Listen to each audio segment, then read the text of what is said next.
Hi, Richard from Digital Foundry here, looking at one of GTA 5's biggest enhancements in its 1080p remastered incarnation, and how it compares on PlayStation 4 and Xbox One. Generally speaking, both versions are an enormous improvement over the last gen releases, but screenshot comparisons show a big difference in terms of the way that foliage and grass is rendered, with a significant advantage to the PlayStation 4. We wanted to put that into context by exploring the great outdoors on the game on both of the current gen systems. Our initial tests seemed to indicate that there wasn't much difference at all. Here we're capturing both versions at the same time from identical locations. Exact comparisons aren't possible owing to dynamic lighting and variable cloud cover, but grass, plants and foliage are the focus here. In these early clips, the game seems to be entirely like for like on both PlayStation 4 and Xbox One.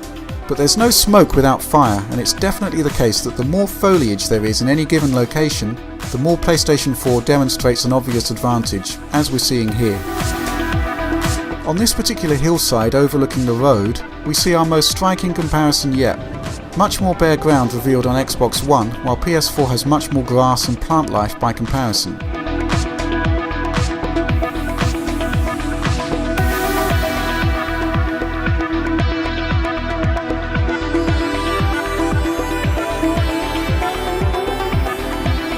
We weren't 100% sure that the game was completely matched up here, so here's the same area with a closer look and it shows pretty much the same thing.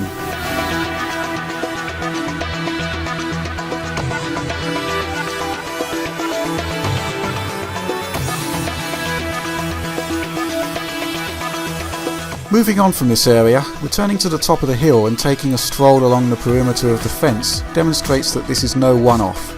While Xbox One hardly looks like a barren, featureless location, it's fair to say that the entire area is considerably more detailed on the Sony platform.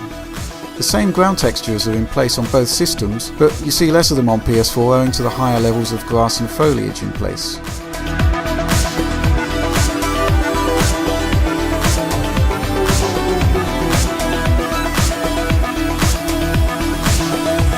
Moving on to the Pileto forest area, we see a different approach to the great outdoors in GTA 5. There's no shortage of trees and foliage on either platform here. The difference is much more subtle, but once again the PS4 commands an advantage here with a bit more plant life. Though, once again, Xbox One's hardly a bad looking game in comparison. Overall then, this is an area of the game where PlayStation 4's larger GPU demonstrates a clear positive over the Xbox One version. But the extent of the difference changes according to the area you're in. Sometimes PS4 looks considerably richer, while in other locations the difference is more subtle, or it's just not there at all. Xbox One is compromised to a certain extent then, but not to any degree that should stop you buying the game. Anyway, that's all for now. Hope you enjoyed the comparisons. Thanks for watching.